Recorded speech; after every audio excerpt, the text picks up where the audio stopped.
There are a lot of reasons some people choose cannabis. Whether you're tapping into your creative side or just trying to relax, the one thing weed won't do is make it any more safe or legal to drive afterwards. It can slow reaction times, for example, and if you thought a few eye drops helped you get away with it, know that people can tell when you've been smoking marijuana, including law enforcement. If you feel different, you drive different. Drive high, get a DUI. When personal finance connects you to both your funds and the stuff that matters, that's money. And that's Cash App. Know what else is money? Using Cash App to request that $50 your cousin owes you. Actually, finally, getting that $50. Easily divvying up those pizza and wing checks before your boys have a chance to slip out. Tipping the delivery guy when you're flat out of cash. Hearing an awesome musician on the train home and tipping their cash tag. Sending everyone in your family group chat $1 just because. Splitting the cost of tickets to that really expensive sporting event you were afraid you were going to have to foot the bill for. Watching your paycheck grow without you lifting a finger. Collecting all that money for your fantasy football winnings. Or at least easily shelling out that money for your fantasy football dues. Getting paid to read a wonderful ad script from my good friends at Cash App. Sending, spending, saving, splitting, tipping, donating, gifting, or just typing numbers, all with the #1 finance app in the App Store, that's money. That's Cash App. Download Cash App from the App Store or Google Play Store today to create your own cash tag. It's time to have your high five moment with High Five Casino, the top social casino where the action and real prizes never stop. Fun spins and big wins are right at your fingertips with over 1,000 games, including High Five Casino exclusives. High Five Casino is always free to play with free coins given out every 4 hours. Sign up today for a free welcome offer that can get you spinning and winning right away. Visit highfivecasino.com. High Five Casino. No purchase necessary. Void where prohibited by law. Must be 21 years or older. Terms and conditions apply. Hello, this is international football commentator Derek Ray, and you're listening to the Ranks FC podcast.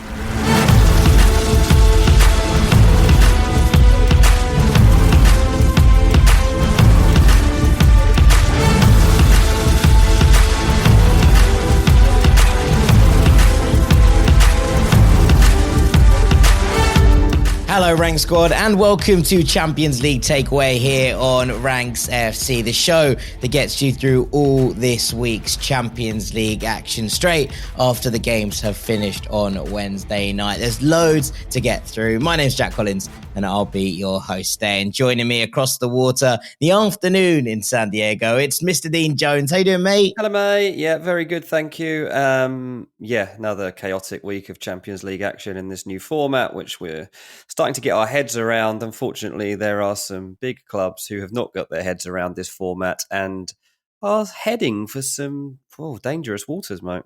Choppy waters, I think, for a couple of clubs at the bottom of it. Some of them pulled themselves out with big results this week. Some of them have continued to struggle. And we're going to start with today's action. It's always a question. Do we start with Tuesday's action? Do we start with Wednesday's action? How does it all pan out? But I think this week we'll start with Wednesday, because I want to open this up with a conversation about Juventus 2, Manchester City 0. Now, when someone asked me about this game beforehand, Dean, I was like, it'll probably end 0-0 because all Juventus games seem to end 0-0.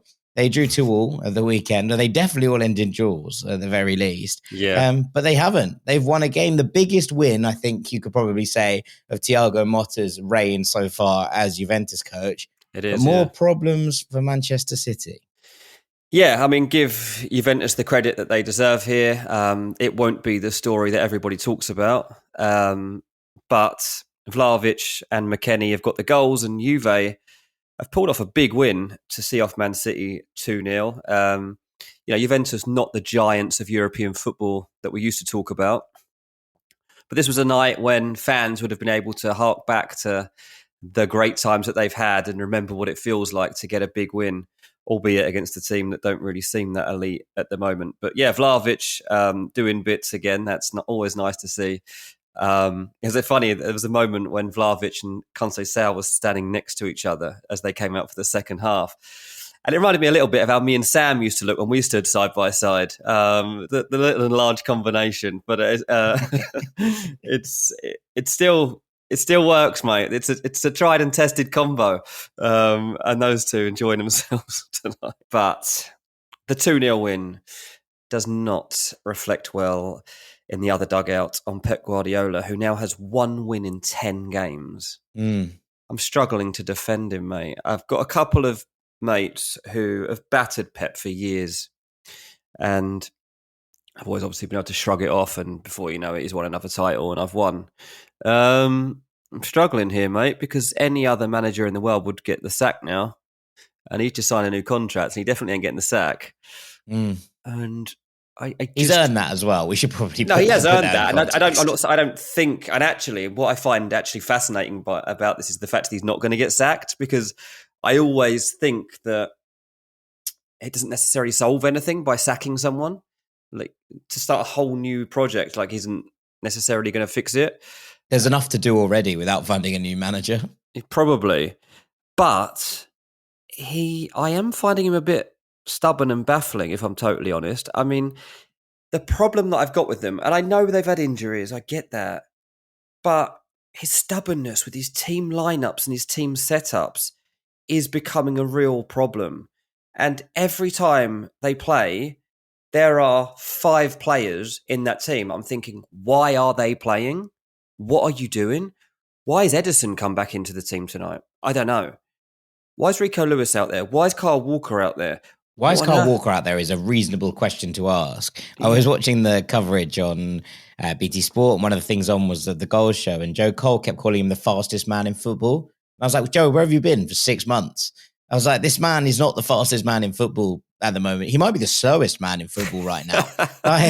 This is the thing. He was the fastest man in football. Yeah, 100%. And credit where credit is due, right? But he hasn't been the fastest man in football for some time now.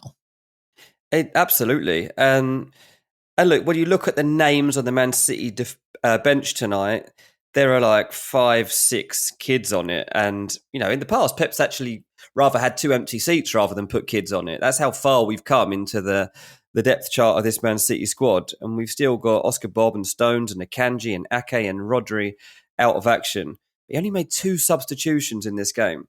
Look, we've got to the point where teams can just sit back, let Man City control it. City will look at this game. Pep Guardiola has spoken about it afterwards, talking about how he's really, really pleased with the performance and with the developments recently and the control.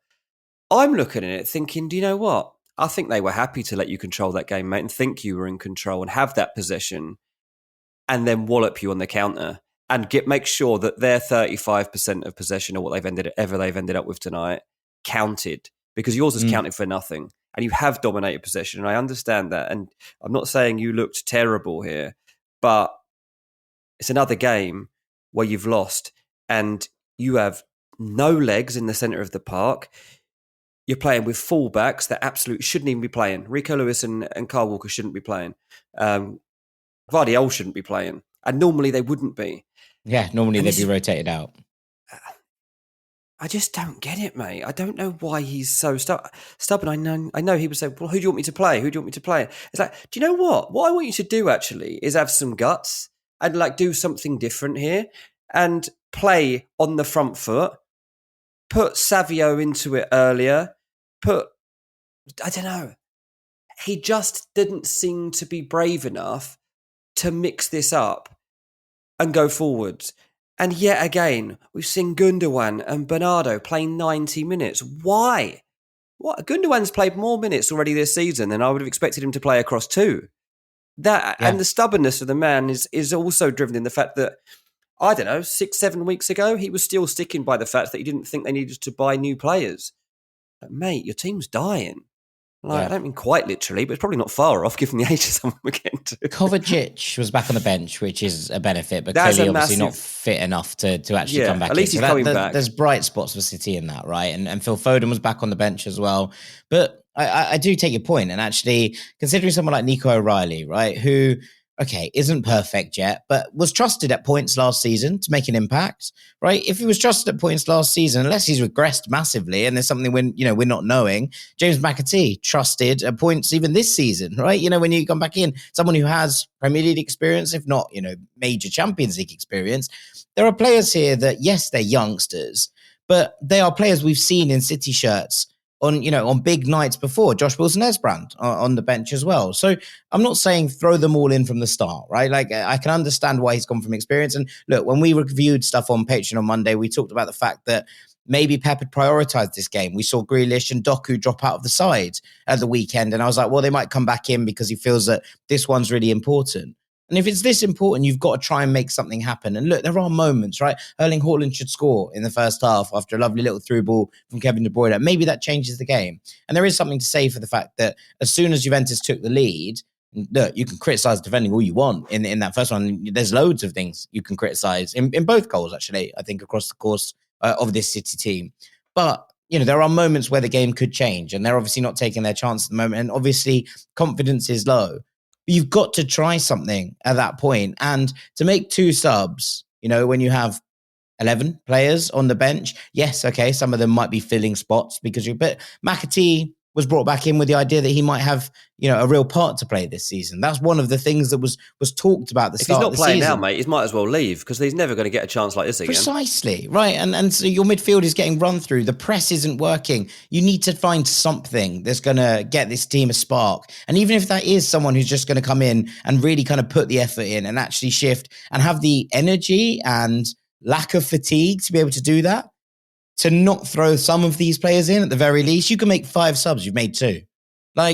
That to me doesn't strike me as a manager who is absolutely desperate to turn things around in this game. But if this game wasn't as important as perhaps it was, we're assuming it was, then why didn't we see more of these players? Why didn't we see Grealish start at the weekend in a game in the Premier League, which might have actually pushed them closer to where they wanted to be, to find that bit of confidence, to find that bit of spark, to move forward from where they were, after a big win against Forest, who have shown clearly over the course of this season, but again at the weekend, that they're no mugs, right? That you come into this game and against Palace at the weekend, who haven't been great all season, let's be honest. You kind of come into that and you're like, can we get a bit of a run of form going? Can we build some confidence? And instead, they're now knocked back to 0 after these 2 results. And I think that is a terrifying place for City to be. And when this team play with fear, they're not at their very best, right? Because they're not putting together these free-flowing attacking sequences. It's a combination of that and the fact that they're all so shattered by the looks of it that they can't actually string these things together. And that's why things aren't going their way in these kind of moments. Yeah, look, I'll just finish with a hot take. Man City are 22nd right now in the Champions League. The cut-off is after 24th spot. That's the point below which you get eliminated. 25th right now is PSG. Man City's next opponents in the Champions League. I think Man City are better off going out the tournament. I don't think they need Champions League this season, mate. I would honestly look at it, be like, do you know what? We can do without it this season. Let's leave it and we'll go back into it next season. Let's seriously focus. We could do without the double weeks. Let's just get focused on what we can do domestically. They don't need to be doing this because they ain't going to win the Champions League. So what's the point? I mean, it's going to be interesting to see because obviously they can sign in January, but as far as I'm aware, you can't add new players into your Champions League squads until after the league stage is finished. Yeah. So even though they have, the ability to go and make some signings and maybe change the trajectory of this season in January, they're not going to be able to change the trajectory of what this team looks like. Now, look, you can say, well, they could play the new signings in the Premier League and therefore these players might be fit and ready and less fatigued and healthier in midweek. And that's a fair point and I accept it. But it's not like they're going to be able to bring in a player and if that player makes a massive difference, then have to bomb them straight out again for the Champions League games. That's a question mark. Write it off, mate. Write it off. This team ain't winning the Champions League, so you might as well go out now. Wow. Okay. Well, you heard it here first. That's all I'll take. I don't agree with it. Don't you? I think that Manchester City's I think best a few people chance... be like, actually, it's not a bad shout. I think that Manchester City's best chance of winning silverware is still to actually just ride this out, reset, and actually get into the final stages. And on their day, with everyone fit and firing, this team can still beat everybody. Mate, right? I don't know if they'll beat Salford City in the FA Cup at this rate. Yeah, no, I mean, that's a question mark of its own, right? So we'll see how we go. Right, I want to come on to the game of the night, I think, probably between Borussia Dortmund and Barcelona, which ended 3-2 to Barcelona at the Westfalenstadion. It was a wild and wonderful second half, Dean. And to be honest, it was one of those strange ones where you're kind of looking at half time and going, I was like 0-0. What's happened there? Like, what's gone on there? And it was a really, really good second half. Now, there's some interesting bits and some bold calls from Nuri Sahin, who should be given some credit here. Giovanni Reina, first start for the club this season. Yeah. The last time he started for Dortmund, I'm pretty sure was maybe over a year ago. He played against Hoffenheim. He's been out to Nottingham Forest on loan, barely played when he was there. Like, it's all very strange in terms of what's been going on with Gio Reyna, but he looked really good, actually, when he came back and he played as a number 10. He made a couple of bold calls. He also played Julian Duranville on the right-hand side, who is an 18-year-old from Belgium and looked bright and sharp and fun. And it was actually a very lively Borussia Dortmund attack with Girassi leading the line. So, credit to Sahin, because he put some players in some situations, in a big situation, in a big game where a lot of people might have wilted and they didn't, right? Between all of them, I thought they were all pretty sharp. But what was really interesting is that one of the things that has kind of been key to Borussia Dortmund's, I wouldn't say renaissance, it's probably slightly over the top, but how they've found some form this season is basically playing Nemecha at the base of the midfield or in a kind of withdrawn role. And he's been the player who's been tasked with basically playing a role quite similar to what Sahin did at times, controlling things from the base, setting the tempo, getting this team moving in the right directions. And Barcelona did really well to snuff him out as a threat. I think in the first half, they basically stuck Dani Olmo on him as a defensive kind of pivot and made sure that he didn't have the time and space. The Hansi Flick press working really, really well in that first half. And both teams had opportunities. Lamine Yamal, a couple of ops in the first half where drew a couple of saves. And then Girassi probably should have scored just before half time. But it exploded into action in the second half. And it's worth pointing out that Rafinha scores this first goal. It's a brilliant run in behind. And quite a lot of what happened in the second half came from both teams playing high lines. Barcelona's higher than Borussia Dortmund's, but high lines and chasing the game and going out to actually go and win it. And it meant it was a really entertaining affair. So Barcelona take the lead. It's a brilliant goal from Rafinha who fires it across the keeper. If he hadn't scored, I think people might have killed him because Lamine Yamal is just traipsing along behind him, waiting for the tap in. And you're like, just pass it, just pass it, just pass it. And then he scores and you're like, okay, fair enough. But if that hadn't gone in, I think people would have gone absolutely ballistic. And then it sort of flips around after the back of this and it all goes a bit mad. They get a penalty, Borussia Dortmund. It's a little bit soft, but it's a little bit stupid from Pau Kubasi at the same time. It puts two hands in the back of a player, and there's not loads of kind of force in it, but you've given the referee a decision to make. And sometimes it's easy to forget that he's 17, right? And then occasionally he does something like that, and you're like, all right, fair enough. So Girassi draws the penalty and then scores it. It's a great penalty. And then suddenly it's like all Borussia Dortmund, and it flips, and Ferran scores a goal from Fermin, sort of not on the break as such, because Barcelona have had a little bit of a spell of possession in front, but they're sort of around the box, and Fermin takes a shot. It's parried out. It's not great from Gregor Kerbel, and Ferran Torres does excellently to put it away. Girassi then smashes through the offside trap and draws them level. It's a really weird goal in that the runners from deep are the ones that break the lines, and then Iñaki Peña comes out to try and deal with it, and the ball just rolls to Girassi, and he goes, thanks very much, and sticks it in the back of the net. And then Borussia Dortmund are pressing again to go and find this winner, and Lamine Yamal plays an absolutely glorious ball through for Ferran Torres to score the winner.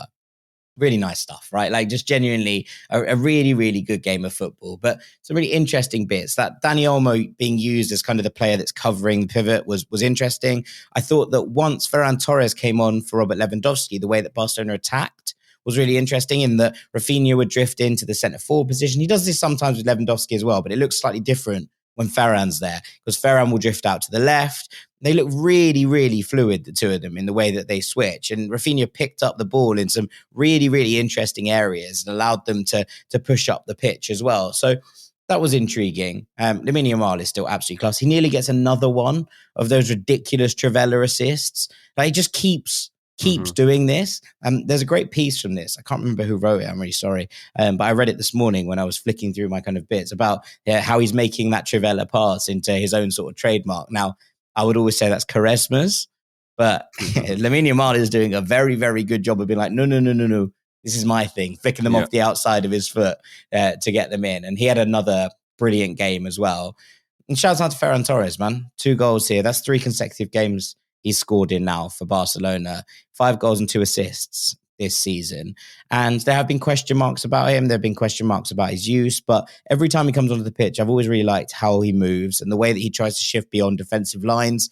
A lot of people really like him as that, centerpiece because of the way that he presses, and Hansi Flick obviously desperate for that high press from his players as well. So lots to think about, but a big win for Barcelona, who got up to second in the Champions League table, and in a period which has been a bit up and down. I think they've answered a few critics over their, the way that they carry themselves, and maybe do they have the mentality to be able to see things over the line. This felt like a game where that mentality really kicked in, and they got all 3 points.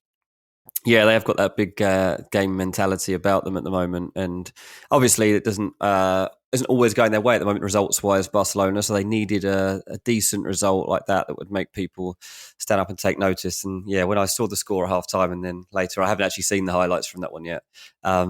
Worth a watch, I'd say. Yeah, I was going to say, I almost wish I hadn't have heard how it was all happened, because I'm actually quite fascinated to watch it later on. And I still will, of course. But yeah, that's a big win. So we've covering the teams here who now are at the top end of it rather than Manchester City, which we opened it up with. Was there anything else to add on that one, or shall I move it on to another team?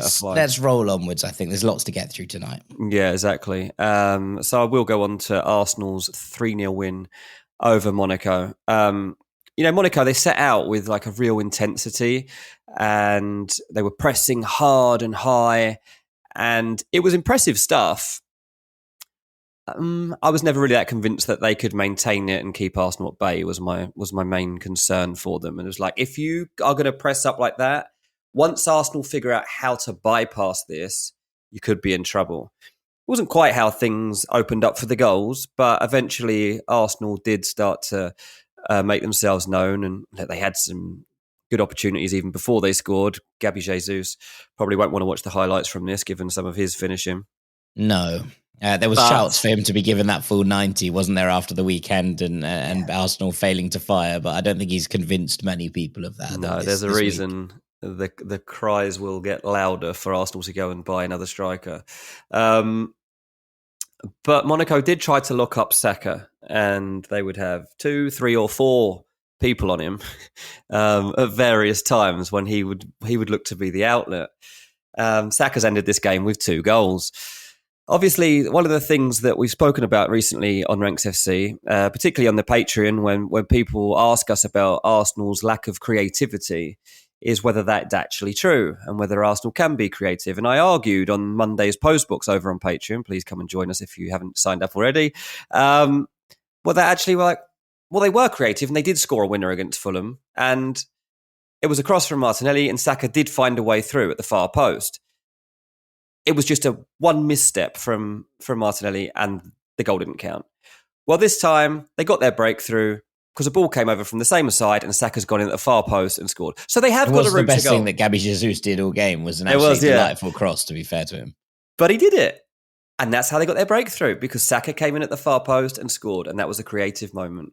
Now, was his second goal creative? No, he's jumped on an error, but brilliant ultimately, pressing, though. Yeah. It's come from a different way. But I was like, Arsenal are fine here. They're absolutely sound. And do you know what? They've scored 3 goals. None of them were from a corner. There is progress here. And there is a reason they can say to people, see, we can do it. One thing to look out for here that Monaco did do is that when Arsenal had a corner, Monaco left 3 players up the pitch. So Arsenal were like, we can't all stand here anymore. And they had to kind of have a little bit of a rethink and drop a player back out of their little huddle that charges in. That's clever. Yeah. So look out for that one. it's not that clear. I mean, we're talking like top level elite football here. So I'm Yeah, but I surprised think everyone's this long. been so worried about Yeah. actually trying to deal with it that they've probably been like, oh. And I imagine it maybe takes someone who's a little bit removed from the discourse to kind of be like, oh, yeah, that's a good idea. And Well, you can exactly. bet your bottom dollar that there's a couple of Premier League coaches watching that and thinking, yep, that's the next one. 100%. You think, okay, so how do we solve this? Oh, how about we give them something to think about rather than us have our brains flooded with this like crisis of how to deal with this dangerous moment. It's like, oh yeah, leave 3 players up there. What else are we going to do? Just stay down here. So if we boot it long, we score. Like, no, of course not. So look out for that because more teams will be doing it. Yeah, 100%, and rightly should as well. Look, a big win for Arsenal, and they needed it. Not necessarily in terms of where they were in the competition, but it's suddenly third, looking a lot more comfortable in terms of automatic qualification. Monaco and Arsenal were on the same points ahead of this game, so there was quite a lot to play for in this one. And look, Monaco really did have the better of the opening exchanges of the second half here, I thought. And when you kind of come to that, you're like, okay, are Arsenal hanging on a little bit? Hanging on's probably attached strong, but like, when you're kind of looking at it and thinking, this wasn't necessarily a 3-0 game in the way that it played out, but Arsenal have gone and done the business. And look, the pressing from Kai Havertz on the second one is amazing. I think he's claiming the third goal. I'm not 100% sure if they're going to give it to him or not. But, either way, it just does feel like Arsenal kind of answered a few of their critics tonight. And that's a big win for Mikel Arteta, and a lot of people would have left the Emirates a lot happier than they were after that draw with Fulham at the weekend. Third in the Champions League, yeah, absolutely. Third in the Champions League, third in the Premier League. That's where they see it. And they're going to go through automatically. So, this was probably they would have looked at the running, I think, Arsenal, and thought when they're managing their season, like what they need to do. Their last 2 games are Dinamo Zagreb and Girona. And you're thinking, okay, this one gets us on to 13 points. Like, can we finish with 19? That would put us in a very, very we're in a very comfortable spot. position here. And I'll shout out to Miles Skelly as well, who played fantastically. And now that he's done that well in that game, you'd certainly give him the nod without any real doubts for that next Champions League game against Zagreb, even though it's like 6 weeks away.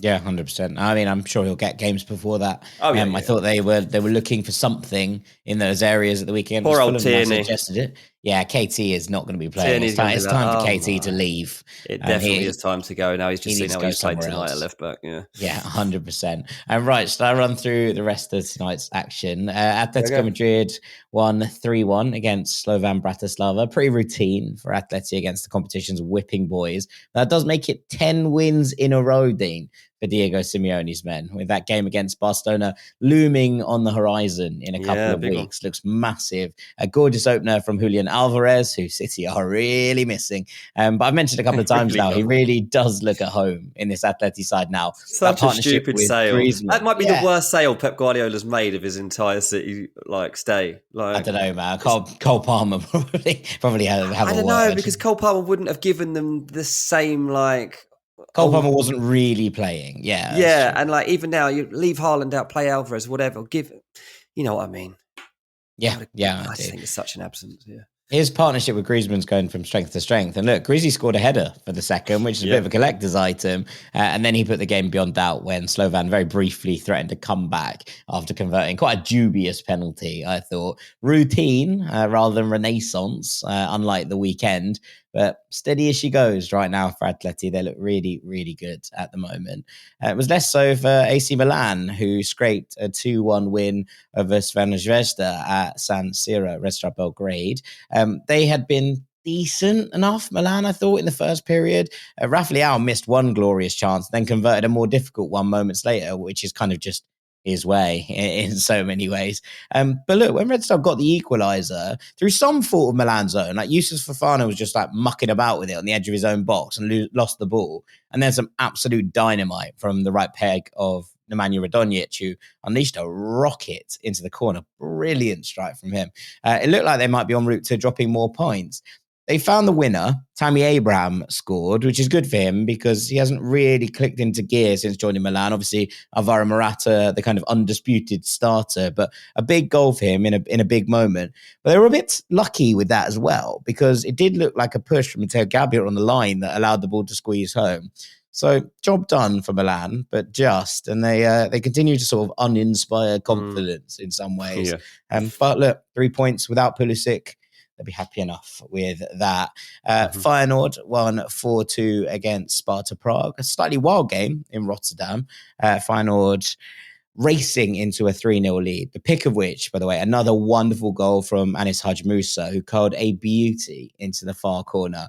But Sparta, by name, by nature, I suppose, hung in there, kept fighting, and kept this a contest, even after Santi Jimenez added a fourth after the break. It was a bit of a stupid goal, final to concede, the second one that Sparta scored. It's an own goal, like just a bit of a silly. But good stuff from Feyenoord mostly, who look pretty assured of a playoff place now. So they'll be happy enough with that. Obviously, last time out involved in a wild game and then involved in another one here.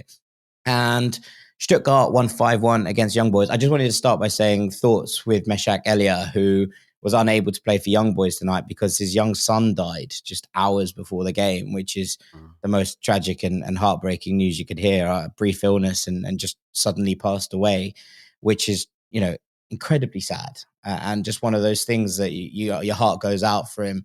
Young Boys clearly came out fighting for him because they scored an absolutely corking opener and they held up his shirt in the celebrations, which I thought was a lovely touch.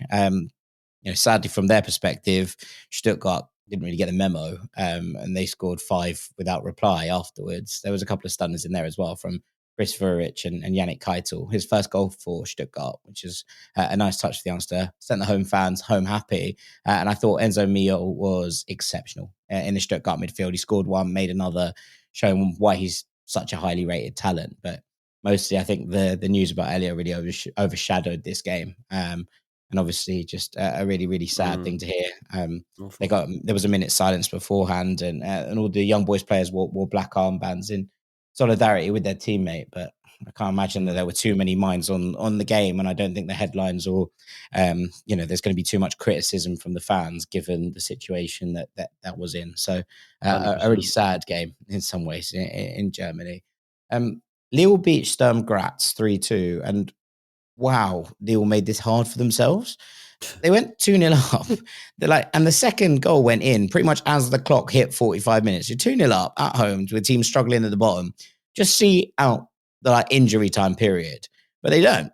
They concede a really stupid goal. And then 2 minutes after the restart, Miki Biereth, who is former Arsenal and Fulham. And I tell you right now, Miki Biereth is going to get a big move somewhere. Not like a super move, not like a super club, but one of the teams who are doing well in the Championship or towards the bottom of the Premier League, someone's going to make a move for him because his movement is exceptional. His finishing is really, really sharp. He was a brilliant player at youth level in England for both Fulham and for Arsenal.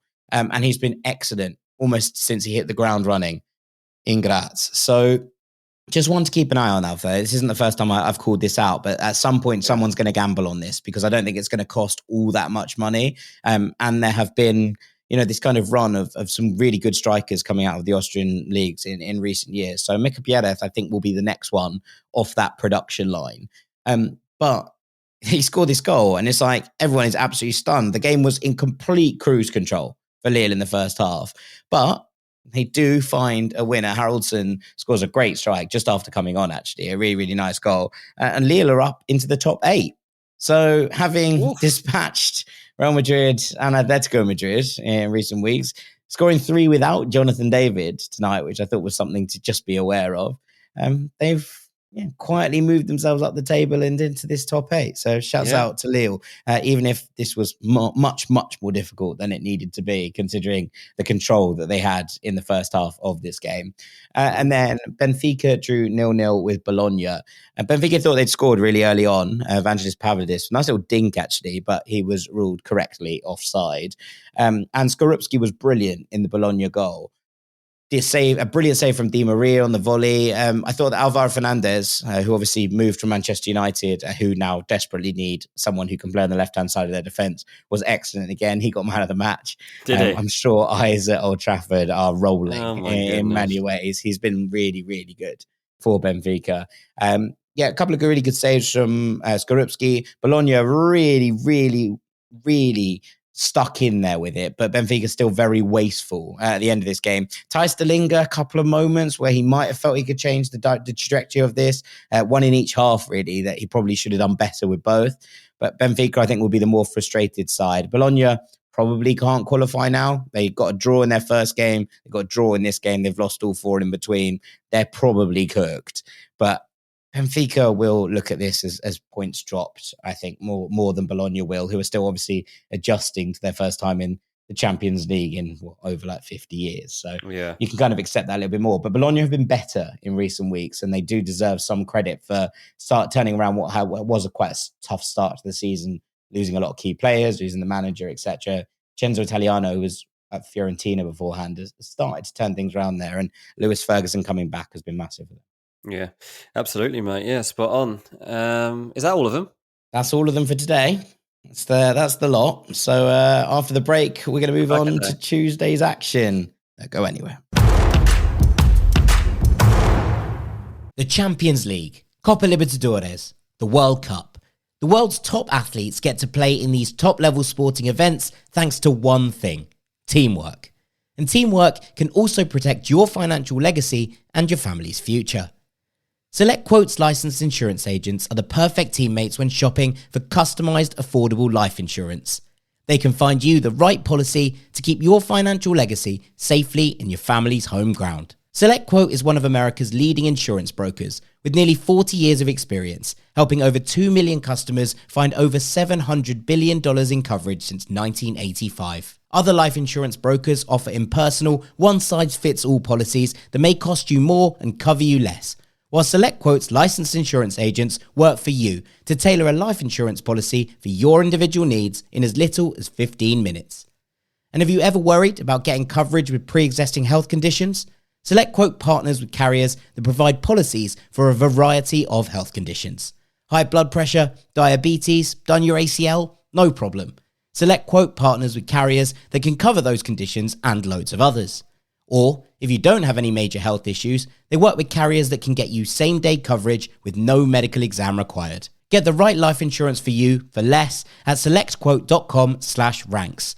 Go to selectquote.com/ranks today to get started. That's selectquote.com/ranks. When personal finance connects you to both your funds and the stuff that matters, that's money. And that's Cash App. Know what else is money? Using Cash App to request that $50 your cousin owes you. Actually, finally, getting that $50. Easily divvying up those pizza and wing checks before your boys have a chance to slip out. Tipping the delivery guy when you're flat out of cash. Hearing an awesome musician on the train home and tipping their cash tag. Sending everyone in your family group chat $1 just because. Splitting the cost of tickets to that really expensive sporting event you were afraid you were going to have to foot the bill for. Watching your paycheck grow without you lifting a finger.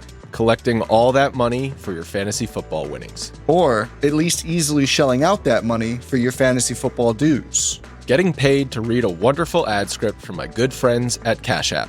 Sending, spending, saving, splitting, tipping, donating, gifting, or just typing numbers, all with the #1 finance app in the App Store. That's money. That's Cash App. Download Cash App from the App Store or Google Play Store today to create your own cash tag. It's time to have your high-five moment with High Five Casino, the top social casino where the action and real prizes never stop. Fun spins and big wins are right at your fingertips with over 1,000 games, including High Five Casino exclusives. High Five Casino is always free to play with free coins given out every 4 hours. Sign up today for a free welcome offer that can get you spinning and winning right away. Visit highfivecasino.com. High Five Casino. No purchase necessary. Void where prohibited by law. Must be 21 years or older. Terms and conditions apply. Welcome back to Champions League Takeaway here on Ranks FC, where it's time to turn our attention to Tuesday's games. And Dean, I just told you about how a Spanish side came out on top of a 3-2 win against a team who've been in cracking home form. You're going to do a different one. Yeah, why not? Real Madrid have got a big win here at Atalanta, one of the best teams in Europe. And they've gone and won 3-2. So just as everyone starts to question their European potential for this season, they come up with a big win, as would be expected of them always in the Champions League. So that's good news for their fans to know that they've still got that about them. And now they've got a new dilemma because everyone's been saying for ages that they're better off without Mbappe. Mbappe starts this one, plays well, scores a goal. Great touch. And now he's injured. So, and now everyone's like, no rest for the wicked. Disaster for Madrid. Mbappe's injured. Hang on a minute. You've all been saying he shouldn't be playing anyway. Let's see. Let's see what comes out. We don't know how bad it is yet at the moment. All we're hearing is... To be fair, they were actually fine without him as well. They were in this game, yeah, for sure. But Mbappe has discomfort in his left thigh, which is being described as overload and nothing to worry about. But something for them to manage in this squad and something for them to consider how they move forward. Madrid did go on to win the game as Vinicius Jr. and Bellingham got the other goals for them. Bellingham's all like he's everywhere at the moment, mate. Like obviously he's on a good brilliant scoring run, but he's tearing up pretty much every blade of grass as well, which is concerning me a little bit because I'm like, don't you get injured again? Like, don't you get injured? The amount of injuries we're seeing anyway. Obviously, Vinny's now back from injury. Lamine Yamal, Barcelona's just come back from injury. Bellingham's already had an injury. There was moments in this game I was like, calm down a bit, calm down. There was talk that Vinicius was going to be out till the new year. This is a real speedy recovery. Yeah, speedy player. That's why, mate. He showed a lot of that again. He didn't look like he'd been missing at all. So he's got business to attend to. He's got Ballon d'Or to win. Yeah, he did look like that, sort of in that sort of mood. But it was this was a really big win because it is against a very good team who are obviously so confident and have such a particular way of playing that is hard to understand. And it doesn't really help that much when you're playing against Atalanta and you've got Tchouaméni in defence. He's probably not a fan's favourite, I would say. I'm reading quite a lot of people being like, yeah, might be happy to let this guy go. I mean, he's not playing his position. You know what I mean? I was going to say some defence for Tchouaméni. He's having to play in a centre-back because they haven't got any centre-backs. But they don't like him there, and I don't know that many people like him anyway. There's that, and they came through it. Rodrigo came on for Kylian Mbappe, and Brahim Diaz started this game. Brahim Diaz looked very good. We'll see what sort of balance Ancelotti decides to go forwards with here, quite literally, as he goes forward. But what is interesting, mate, is that the best forward that I think at the moment, when you consider these two teams, is Ademola Lookman.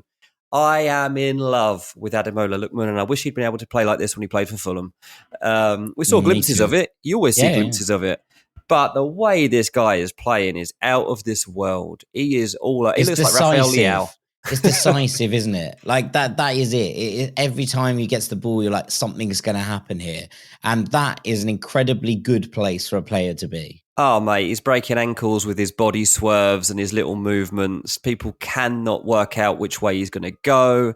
I wrote a piece the other day about Ademola Lookman because there's some Premier League clubs looking at him in terms of trying to bring him back. The biggest problem they've got, it's not about how good he is. It's like, is his form actually transferable into the Premier League? Because like the way that Atalanta play and the role that he has at Atalanta off the flank is so particular that it's hard to replicate. And that's the thing. So you can read into the data, you can scout him on video, you can scout him in person. But what you need to really look at is why is he thriving so much at Atalanta, and what is it about the system that seems to be getting the best out of him? So I know there are a couple of clubs in England that are currently trying to figure that one out for the summer. There's still reports that he might leave in January. I just can't see it. I just can't see it for the life of me. The big story of the game as well is Retegi's miss. I can't probably stop talking about this game without mentioning I think he's offside. Do you? I think he's offside. Obviously, we haven't been given the full, is he not? There is that hunch from everyone that's like, it doesn't matter that he stuck it over the bar because he would have been offside. It was anyway. A bit like, so Schlotterbeck had one right at the end of the Borussia Dortmund-Barcelona game as well, which he probably should have headed in. It was a beautiful delivery from Pascal Gross. But my hunch is that he's offside, and so therefore I'm less worried about it. Yeah. I mean, Retegi's had a great season, and the ball's come across extremely fast. And his foot, I guess, is just angled slightly in the wrong way as it's flashed across, and he just thought, I've just got to get contact on this and it'll go in. And it's one of those rare occasions when actually it's just hit the wrong part of his boot and gone upwards. Felt a bit for him. But Real Madrid will be breathing a sigh of relief because they really needed this win. It gives them a bit of breathing space in terms of opening the gap from the bottom part of this section. And more than that, allows them to start looking upwards again, because Real Madrid are 20th in the Champions League. They're on 9 points, but Lille, who hold that 8th position, are on 13. So they are. It's catchable, but more than that, they just got to make sure that they stay in this middle part and don't drop any further down. Yeah, I mean, I think also bear in mind that the teams from 9 to 16 get seeded. So they'll have the second leg at home. All of those things I think are important. Mm-hmm. Like less so for teams who are punching upwards and like, look, we're just trying to get into the playoffs. That's fine. But for a Real Madrid, you really want to be in that space. And look, Man City, you could probably put in exactly the same category, right? Like they will want home game. I mean, City will just want to win some games, to be honest, at this point. But Real Madrid will definitely be looking at that and thinking, yeah, we should probably be aiming a little bit higher. Like being unseeded at that point is not going to help us out. So yeah, and they play Salzburg, who have 1 win in 6 so far in the Champions League. And then they play Brest, which, you say Real Madrid against Brest, like Real Madrid should go there and win. But Brest are 7th in the Champions League and they've only lost 1 game from 6 so far. So you never know. Yeah, you do never know. Shout out to Mbappe, by the way, because I've been incredibly critical of his performances. Even when he scored, I don't think he's been brilliant, but the movement for this first goal is sensational. It's very like Mbappe. prime Mbappe stuff. Like there's only a few players in the world that have that in their locker. And so it was nice to see him, albeit briefly, actually showing that sparkle and being put in the middle of the pitch as well, and actually still doing it. I thought was, a big moment, a big step for him. So he's always better when he's got his shirt tucked in. I don't know if you've noticed that. Yeah, 100%. There's a few players who have this, right? Like he's just one of those. He's channeling his inner Kieran Tierney. He's really had it properly tucked in recently, I've noticed, and he's doing much better. Yeah, there we go. That's it. Hector Bellerin started. Let's give it all Hector. Shouts out to King Hector. Right, I want to take us to Germany quickly because Bayer Leverkusen beat Inter 1-0. Bit of a strange game, this one, DJ. Leverkusen's recent pretty excellent form continues, but it was almost like Inter came for the point and the clean sheet. And look, they came very close to both until this season's Leverkusen went full last season's Leverkusen and banged in an 88th minute winner through, of all people, Nordi Mukiele, who is probably the last person on the pitch I thought was going to actually end up scoring the winning goal in this game between Leverkusen and Inter. I thought it was an important one for Leverkusen. It felt like it could be a bit of a turning point. They flattered to deceive in some ways this campaign. And whilst their recent form has been much better, like there is still this sense that they've been off it defensively. They've thrown away leads across the course of the season. They've just been slightly sloppier, which I suppose is to be expected to a point. Like you can't have the perfection that they had last season for 2 campaigns. That just doesn't really happen. But also like it almost felt like they were like, whoo, job done, and relaxed a little bit. And they've just become a little bit sloppy in terms of their execution of what they were trying to do. So this felt like a much sharper performance, not all the way through, but in terms of they found their ability to pull one out of the fire against serious opposition, especially against a back line that was yet to concede in this competition. And I feel like, when you get a performance like this on the back of a couple of decent ones, and then suddenly you're like, oh, okay, we've beaten someone serious. We've beaten an Inter. We've beaten one of the favourites to go and win this competition. Can we do this? And look, I think that there is a sense this season that Leverkusen are probably like, we're not going to win the league again. How far a crack can we get the Champions League? And they've been good, right, in this competition. It's not to take away from their form. But at the same time, they haven't been as sharp as you might have expected them. And that 4-0 loss to Liverpool, I think, really showed the difference in class between where they were last year and where they were this year. There is no world in which last year's Leverkusen lose 4-0 to Liverpool, even a side as good as this Liverpool. So getting this kind of result, getting a clean sheet, and then pulling out one of these last minute winners, really, really important in terms of the kind of turning points, the pivots of their season. And maybe this is the catalyst that allows them to really kick on. I don't think they're going to catch Bayern in the league, but if they can find these moments where they can, push forwards and get to these points, they've already knocked Bayern obviously out of the cup now. Can they get another trophy, make a habit of winning things, and then see how far they can go in this competition? Because ultimately, you do look at this and think, on their day, Leverkusen are as good as anybody. Like Leverkusen can have anybody, in their moment. It's just that those moments haven't been as focused and as severe this season. So it's going to be really interesting to see where their priorities lie for the rest of the season, but a really big moment here. And I thought it was important to give them the credit for pulling out a result against this Inter side. But talking of priorities, Inzaghi started with Fede Di Marco, Lautaro Martinez, and Nicolo Barella on the bench. Yeah. Maybe understandable, given they have quite a comfortable Champions League position. But on Wednesday's podcast, I talked about domestic matters being top of the priority list, which is why I called that Marcus Thuram would score a lot of goals in Serie A and push himself into that conversation for the European Golden Shoot. This is what I was alluding to. Now, Thuram actually started this game, which hasn't been a real feature of this Champions League campaign. But considering it was a heavily rotated side, I think it's important to note just where Inter are. And that doesn't mean that they're not going to finish in the top 8. I think they will. And it doesn't mean that they are not giving a monkeys about the Champions League, because they are.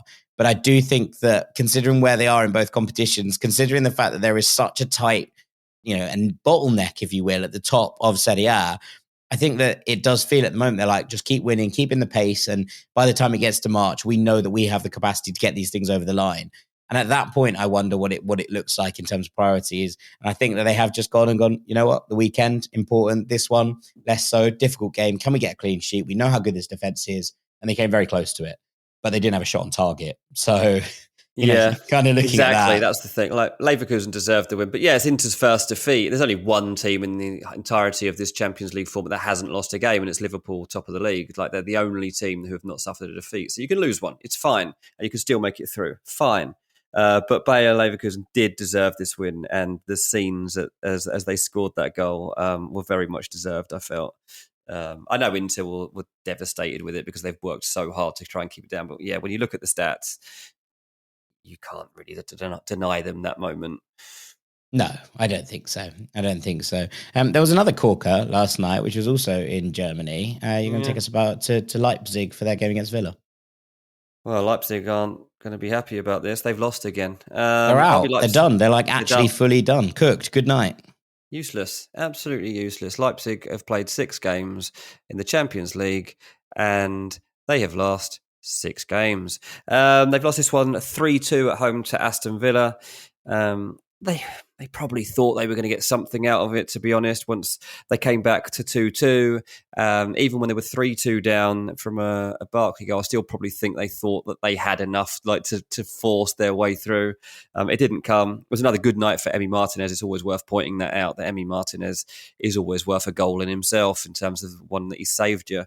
But it's a great win for Aston Villa to go there and take these points away. And Aston Villa flying high. We've got 3 English teams in the top 8 at the moment. Aston Villa sitting there in 5th. This was their 4th win so far in the Champions League.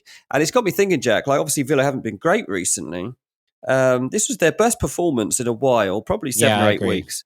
And maybe it's just because Unai Emery is just the master of European competition. And obviously you normally talk about that being the Europa League. But the Champions League is a bit Europa League-y these days, and the sorts of teams that you play and the way it all works out. Maybe. He also got Villarreal to a Champions League semi. I'm just saying, he's had good run in this competition for, with a couple of teams. But I think he might be better equipped to do well in Europe than the Premier League this season. That's what I'm wondering. I just don't know how much depth. Obviously, Villa got have kind of come out of their slump, and they've won a couple of games in a row now, so they feel a lot more comfortable than where they were a couple of weeks ago. I don't think the slump is necessarily over. I have to say that. I'm not sure. No, I don't think they're back to their best right at this point, and I'm not 100% sure that they're going to be across the course of this season, and they're going to have to prioritise. And it's one of those things that you find quite interesting in terms of where it is. But Villa look very good in Europe, and if they can hang on and get into a European place in some capacity in the Premier League table, which I think they will be able to, and have a really good crack at the Champions League, I think Emery would be relatively pleased with that, considering that this team has probably got weaker, as we talked about on The Truth last week, than where it was, about at the start of the summer, let's say. Yeah, that's fair. I do have a couple of hot takes actually on the forwards. Leipzig have Benjamin Sesko as their superstar striker, the star man that everybody talks about. Lois Openda is better than Sesko. Correct. Right now, correct. Now, I'm actually starting to think on the flip of this game, John Duran's better than Ollie Watkins. He's definitely in better form. Better form. They're very different forwards, so that's not totally fair. To be fair, so are Openda and Sesko. But yeah, I was going to say. If I had to pick two forwards that I wanted in my team, I would pick Openda and I would pick John Duran. John Duran just has this unbelievable confidence. The goal that he scores, obviously he comes on as a substitute on 46 minutes for Ollie Watkins. And then he scores, what minute did he score in? 52 he scored. And it's like, it's a goal that's very rare in top-level football. It's such a good strike. But it goes in the middle of the goal. And it's kind of one of those where... But the dip on it to beat the keeper is outrageous. In youth football, you score these goals because you hit one that goes quite well and you kind of curl it a little bit, but it's not in the corner, but it's high enough that it goes over the goalie's head and it goes in the net. You see them quite a lot at youth football. You don't see them that often go into this part of the goal from that distance at the very top. But he just whacks it, and it's a brilliant goal. And he should have had another one too that was ruled offside, but it wasn't Duran's fault. And it was only a few minutes later. John Duran he's so good. He's so good. I love watching him. Villa fans must absolutely love having a player like this coming off the bench. It must be such a good feeling to know that when you're needing a goal, you're bringing on someone that is just like absolutely convinced that he's going to score one. Ross Barkley, I'd say less convincing, but he is the man that came on and decided it's going to go. straight down. It's going straight down the keeper's throat. Someone tried to tell me that it was going in anyway. I was like, what world are you living in? I was like, this is going straight down the gullet of Gulashi. I'm pretty sure, I only saw a quick shot of this, but I'm pretty sure he was drinking a can of Red Bull about 10 minutes before he came on. I was like, is he actually drinking a can of Red Bull? Maybe you just get it for free in the stadium. Like, maybe they're just everywhere. I was like, does he just assume he's not coming on at this point? Because then he's come on. And the Red Bull did give him He's wings. gone on the blower to his old mate Jamie Vardy, who's like, mate, I'll tell you how you get the best out of yourself here. I've got it. I've tried it, and I scored the winner in the Champions League. It was brilliant. I don't count it as his goal. That's an own goal.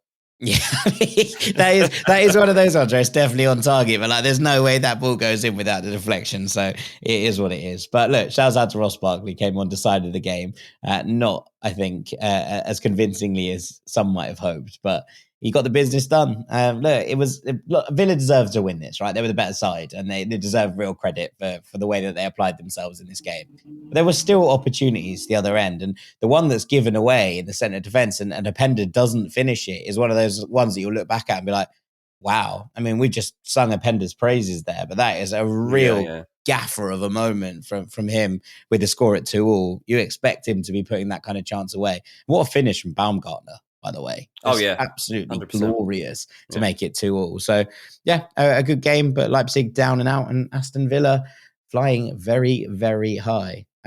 So the Red Bull, mate, gives you wings. Gives you wings. I was trying to work out how to make the play, but alas, you got there before me. Right, let's run through the rest of them. Shakhtar Donetsk 1, Bayern Munich 5. No Harry Kane. No problem for Bayern. And this was kind of just all about Musiala and Michael Elise. The fifth goal, Elise's second one, is absolutely sublime. I saw head coach Harry Brooks talking about this on Twitter earlier, and he was saying it was a masterclass in doing so much by doing so little. He touches the ball about 5 times and he beats 5 defenders and sits down the goalkeeper. It's just almost this kind of body feints that he's doing. And everyone's like, well, he's going to have to move it. And he just sort of runs in a straight line and everyone's weirdly kind of moves out of his way. It's incredible what he does in terms of feinting and sending people the wrong way. A really, really good goal. Very, very special. Look, the fluidity of this Bayern attack by the very end was a joy. Matthias Tell, Elise, Musiala, all just drifting about. How do you deal with that? Like, I have absolutely no idea when you have players that can chop and change positions like this, when they're just all, bobbing and weaving around, and you're sort of looking at this and being like, well, Musiala can run us, Elise can run us, Tell can hit it from distance, Tell can run us. Like, there's so much talent in this. And I wonder if, as we kind of get through this, Thomas Müller started and got the comeback underway because Shakhtar had taken the lead. But you kind of look at it and think, wow, at some point he's going to unleash that, isn't he? He's going to unleash that attack and everyone's going to be like, what is going on? How on earth do we defend these 3 players playing in tandem? Because I honestly have no idea how you even set about trying to start going, dealing with these three put together. Really, really good. Smart from Bayern, and they have a really serious shot now at making that top 8. Liverpool, we mentioned earlier, the only side to go 6 from 6 in the Champions League. They beat Girona 1-0. Not Liverpool's best performance, but they got the job done in Girona thanks to that man Mo Salah again. Put to rest that penalty miss against Real Madrid, slotted home from the spot here after Donny van der Beek, of all people, fouled Luis Diaz. Arne Slot afterwards, and I don't know if you've seen this, was raging about the performance. He was like, I'm really happy with the result. I'm really happy with 1-6 from 6. I am not happy with that performance at all, which gives you an indication of how high his standards are for this team. But they did enough, just about, to get the job done. Alisson came back, did well, made a couple of really good saves in the first half. It was almost like they were like, probably should get him warmed up again and ready for some action at the weekend when he has to come up against the powerhouses of Fulham. Gravenberch, excellent in the middle again. And Slot, I thought, at half-time, tweaked things. I think it's something like the 12th time now in 20 games that Liverpool have not been winning at half-time and they've gone on to win the game. That is incredible in terms of what he's putting together, what he's giving in those halftime team talks, but also the tactical tweaks that he makes at halftime. Just very, very clever, very impressive. And Liverpool, without being anywhere near their best, got the job done against a brave performance, I thought, from Girona. So Liverpool roll on to that big one at the weekend. RB Salzburg 0, PSG 3. PSG back into the qualification picture. Much needed win over Salzburg in Austria. I mean, honestly, Salzburg are all over the place. Neither of the Red Bull teams going to qualify, which is really interesting considering, where they were and the kind of hope around both of them with Pep Linders coming in Salzburg, with the way that Leipzig ended last season and felt like they were ready to kick on and push this year. Neither of those have come to fruition, to be perfectly honest with you, and neither of them are going to be in the knockout stages. The big plus for Luis Enrique, though, is that opening goal, which came courtesy of Gonzalo Ramos. His first for the club since April, after he picked up an ankle injury in pre-season. He's clearly the number 9 that Lucho wants, and wants to play with. And him scoring the first, especially because he missed a sitter earlier on, will do wonders for his confidence. Yeah. Nuno Mendes added a really well-worked second. I love the way that in a Lucho system, the fullbacks get into and around dangerous areas in the box. And this is a brilliant finish from Nuno Mendes as well. And I thought it was nice for Desire Doué to get onto the score sheet as well. Give him some real confidence because he hasn't had that many big moments yet coming into this PSG team. There was a big battle for his services in the summer and PSG came out on top of that. He's not majorly got a look in terms of the minutes he's been given. He's had a couple of starts, but nothing that he's had really consistently. And I think that him coming off here and scoring a really nice goal, scoring a big Champions League goal in a game that PSG really, really needed to win, would do wonders for his confidence. So pretty light work for PSG, even if those 3 points were badly easy game needed. against Man City next too, so that's fine. Well, it's going to be interesting, right? That really does look quite tasty at this point. How those two teams look in, a month and a half's time is yet to be seen. But yeah, a big win for PSG. Lucho have been under a little bit of pressure there, but has signed a new contract. So it's going to be interesting to see what goes on going forward. Club Brugge 2, Sporting 1. Some people sometimes ask, Dean, how much difference does a manager make? Well, I think we have our answer. I think you can hold up this Sporting side as an example of just how important a top draw manager is for a group of players. That's a 4th successive defeat in all competitions for Sporting. They're all over the place. For a second game in a row. I think. Yeah, 100%.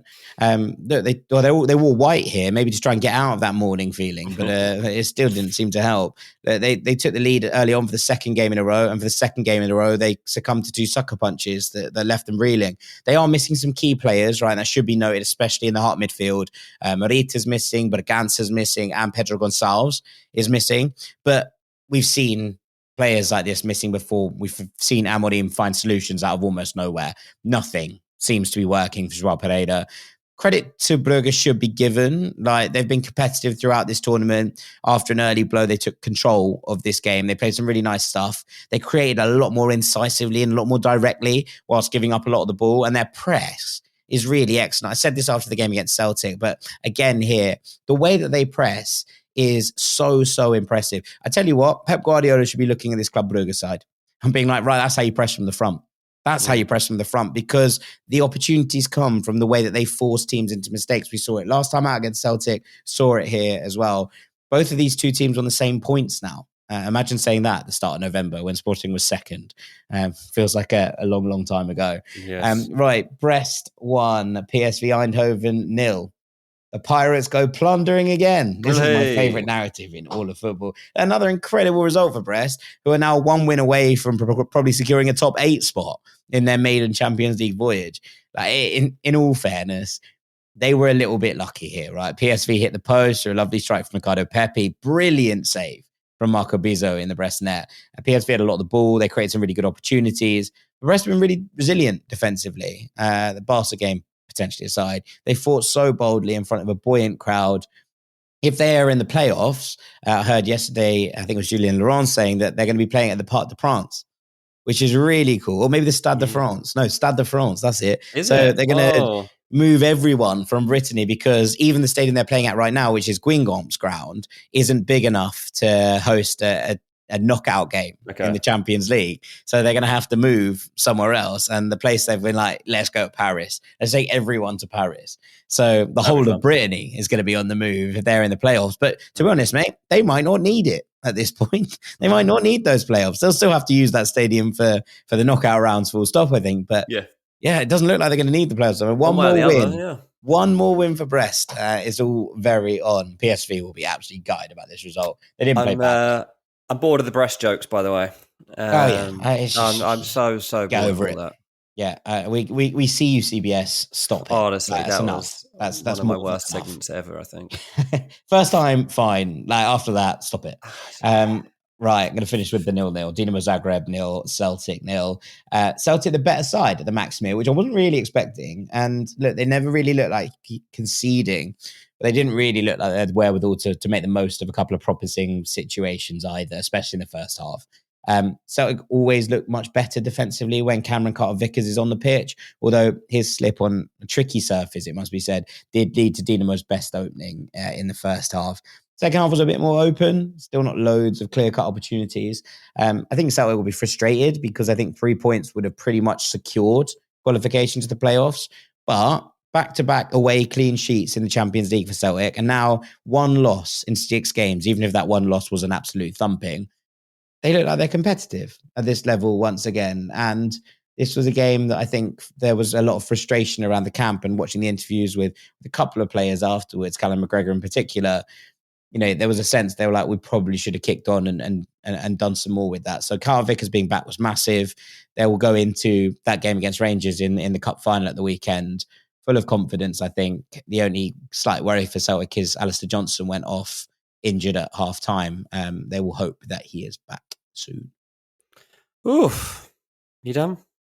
I'm done. That's it. Wow. That's it. All 18 games covered in some depth, shall we Breathless. say. So it was Are you able to get to breathless. sleep? Oh, you don't go. I was going to say you're able to get to sleep after you do these roundups, but you don't go to sleep for about another 3 hours anyway, do you? No, I've got other work to do. Got to get it up and posted and out all before we do all of those kind of things, and then do some scripting before we move forward. So, you know.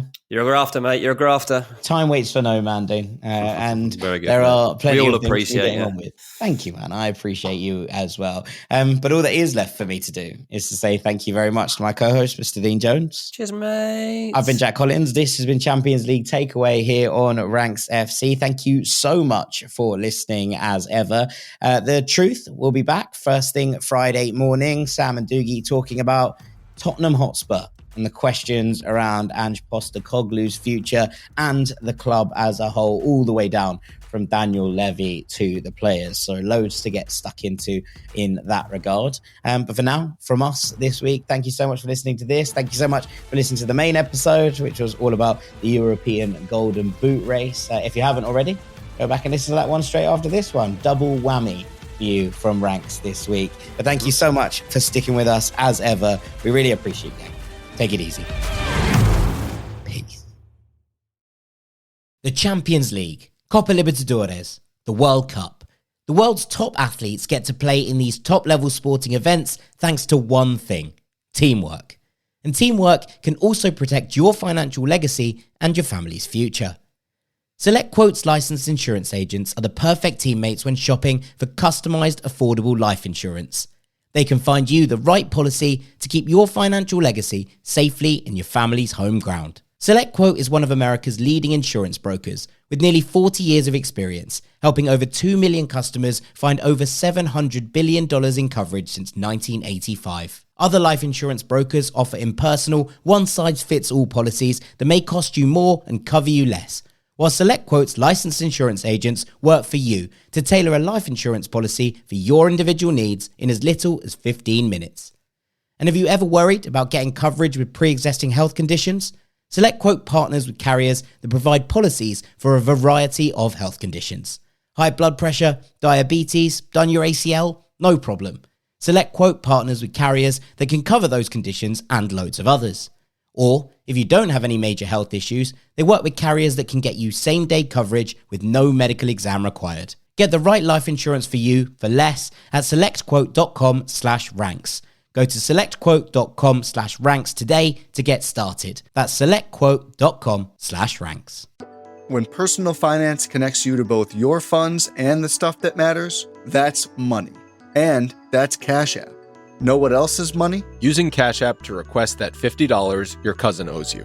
Actually, finally, getting that $50. Easily divvying up those pizza and wing checks before your boys have a chance to slip out. Tipping the delivery guy when you're flat out of cash. Hearing an awesome musician on the train home and tipping their cash tag.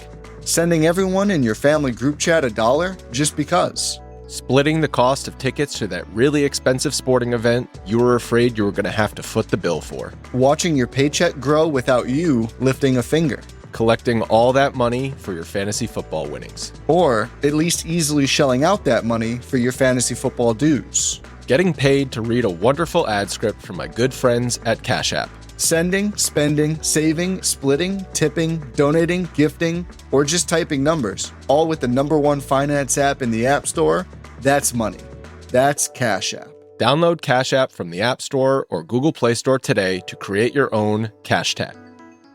High Five Casino lets you play your favorite slot and live table games like blackjack with the chance to redeem for real cash prizes. High Five Casino has a giant selection of over 1,200 games, including hundreds of exclusive games only found on High Five Casino. It's always free to play, and free coins are given out every 4 hours.